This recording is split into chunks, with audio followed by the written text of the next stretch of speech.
Quantum makes a queen. Here's your look at the Quantum Mechanix Aliens Q-Fig Max Alien Queen.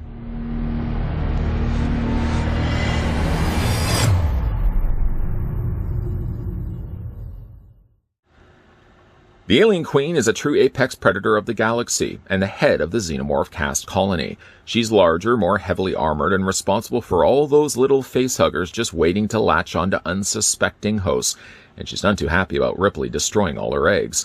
Inspired by the iconic sci-fi action horror film Aliens, the Alien Queen Q-Fig Max Elite brings you Her Majesty as she's just about to exact her revenge on Ripley. This is one massive Q-Fig. The Queen stands 7 inches tall and towers over brave Ripley.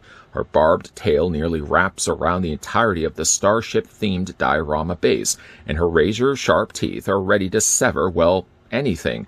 The best part is the base of the Q-Fig Queen connects to Ripley, the Q-Fig, allowing you to display them together as they meet in pitched battle.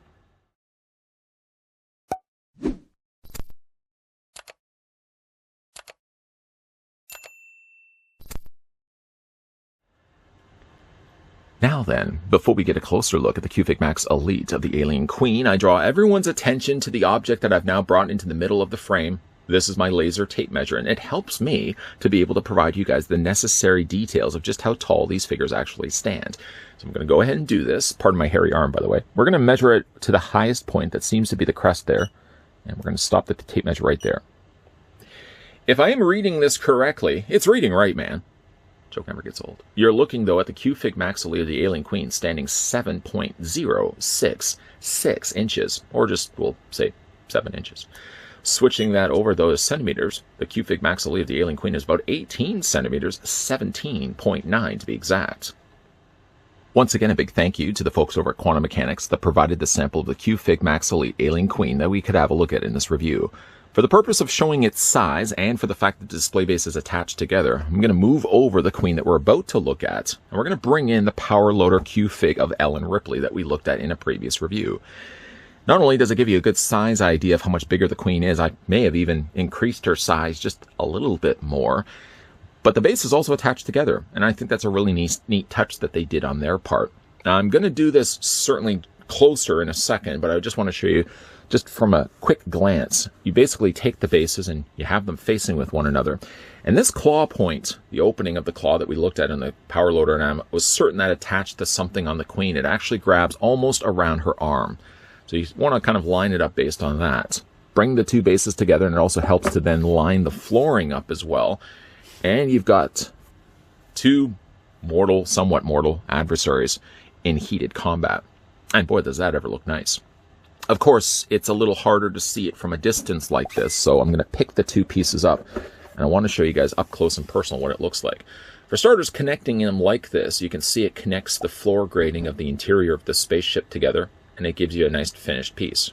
Just kind of line things up, though, and make sure everything's all lined up there. The base itself is still kept that black color, with sort of an illuminated teal color dividing the two halves of the black. And then, of course, you've got the floor grating done there in a gunmetal gray. And then, when you actually look at the two Q-Figs together like this, you can see that she's looking straight at the Queen, and vice versa. And you've got the claw there of the Power Loader, looking as if it's about to clasp down on the Alien Queen's arm. Again, really neat the way that they've done that. One thing I certainly did mention when we had a look at the Power Loader Ellen Ripley's was she's self-contained. In other words, if you wanted to just pick this one up, it doesn't look like it belongs to something else. You can't quite say that for the Queen necessarily. I mean, when you're looking at the Queen, the display base is an oval shape, and then, of course, there's this big obvious cut right at the bottom area here, where Ellen Ripley's going to slide into that. I suppose they probably could take, if assuming that all the other Q-Figs are using the same shaped bases, you probably could take other figures like maybe, I don't know, like a Predator, for example, and fit a Predator figure in there. If we do get ourselves a Predator figure, and certainly I get a chance to have a look at it, I'll see, and I'll give that a try, see if it lines up with the Alien Queen. But yeah, there is going to be a noticeable cut-in area where the part of the base is obviously missing. I guess they could have given you an extra filler piece just to finish this in. Sort of they did do a workaround to that, though. The wrapping of the coil tail sort of then fills in the gap. So as you can see, even though looking at it on the top area here, even though there is, yes, that cut-in area of the display base, being that the tail sort of fills in that area, it does give it somewhat of a sense that it's still complete, even though a part of the display base is missing. Setting our sights now on the Q-Fig Queen, what I'm going to do is spin this around so you can see the details from all the different angles of the figure. There's a lot of good stuff happening here with Sculpt. Despite the fact that she's a smaller scaled queen and slightly super stylized, I don't feel like they've left anything off on the details of the figure. Like, for example, the little high-heeled feet. I love the fact that they sculpted her with the high-heeled feet. Paint also doesn't get skimped, even though this is technically not what you would consider the show side of the Q-Fig. There's just as much paint happening here on the back side of her as there is on the front, that we'll obviously talk about more in a second. Even details like the undersides of her crest, for example. You can see the scaling there as well as the additional airbrushing of blue. Things, again, overlooked because you're going to be looking at it from the front. They really fully finished this piece from all sides.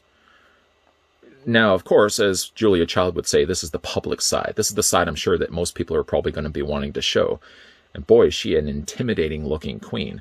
Kept really relegated to dark colors. To be fair, though, in the movie, she was really kept to dark colors anyways. But it's not to necessarily say that Quantum Mechanix felt the need just to keep her as a dark black figure. I mean, in fact, the majority of her body, looking at just the base coat, is kind of more of a dark blue-based gray.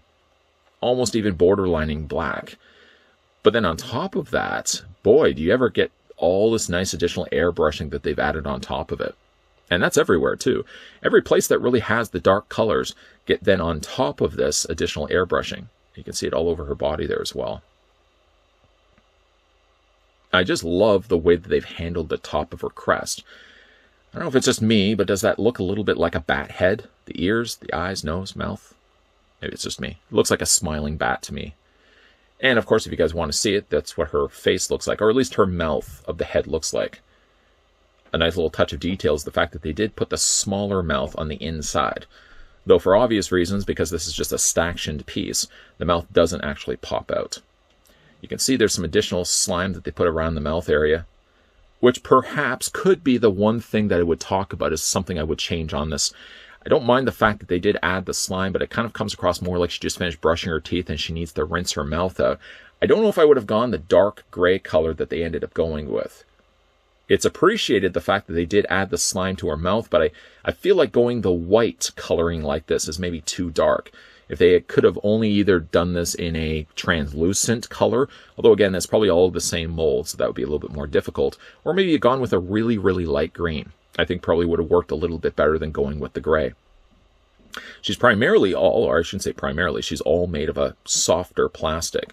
So like her tail, for example, there is still solid give to this, but it's a little bit more of a flexible plastic, so there's less likely things to be breaking on this, like a little tiny fingers, for example. You guys can see that up close like this. But boys, there are a lot of great looking sculpt happening here. And I can only hope doing a video like this is doing proper justice of just how good this alien queen looks like in person. Again, the only thing I would say is things I probably would have changed is, again, going back to the slime. I just feel like the slime is maybe a little too dark of a color. It loses a little something in the mouth by having the dark color so dark of a gray. Maybe if, again, they had done that with a lighter green, perhaps. And, of course, there's that open area from the front. If you don't look at it like it's supposed to be an oval, then it's not too distracting. If you look at it like that's supposed to be the shape of it, it works quite well with the queen, and it was clever again on their part that they made the tail wrapping around to the front of it, so it breaks it up. If they had brought the tail a little bit further back, then I think it would be even more obvious that there's that open cut-in area of her display base.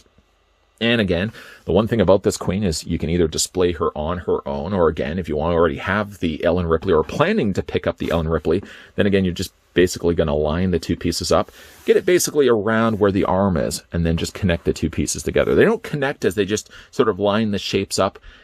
Basic traditional kindergarten training here. You're basically just lining up a shape and fitting it in with one another.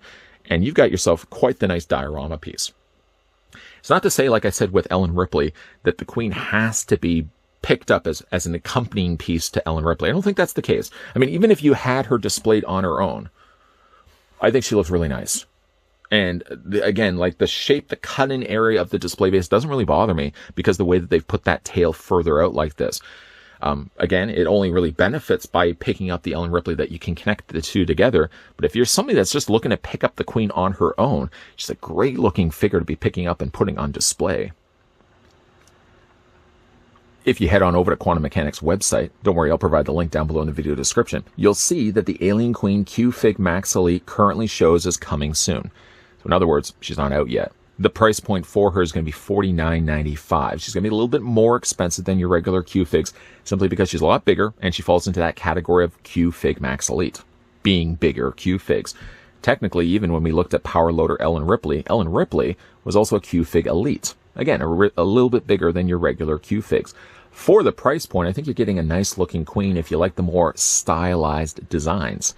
To be fair, though, she's also taking up a whole lot less space than some of the other Alien Queen statues that are on the market. And I think she really shows well, too, whether you decide to connect Ellen Ripley or not.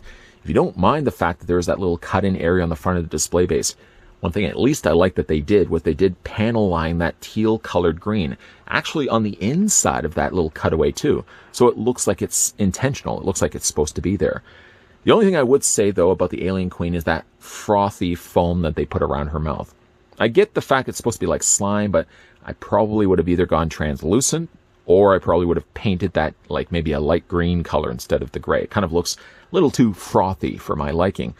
Other than that, though, the Alien Queen turned out fantastic. Whether, again, you decide to display her with or without Ellen Ripley, she's a great-looking piece. Doesn't take up a lot of space either, so she's perfect for a small shelf or a small collection room where you want to get into collecting aliens. You really don't have the space for those oversized statues. The Q-Fig Max Elite of the Alien Queen is a perfect candidate for your collection space. A big thank you to the folks over at Quantum Mechanix that provided the sample of the Alien Queen Q-Fig Max Elite that we could have a look at in this review. If you guys are new to this channel and enjoying all the content you've been seeing so far, make sure then you hit that subscribe button down below, turn the bell notification on, making sure, of course, you're coming back to the channel on a regular basis, because there will be, in fact, more reviews lined up and coming your way. And as always, thanks for watching. See you guys next time.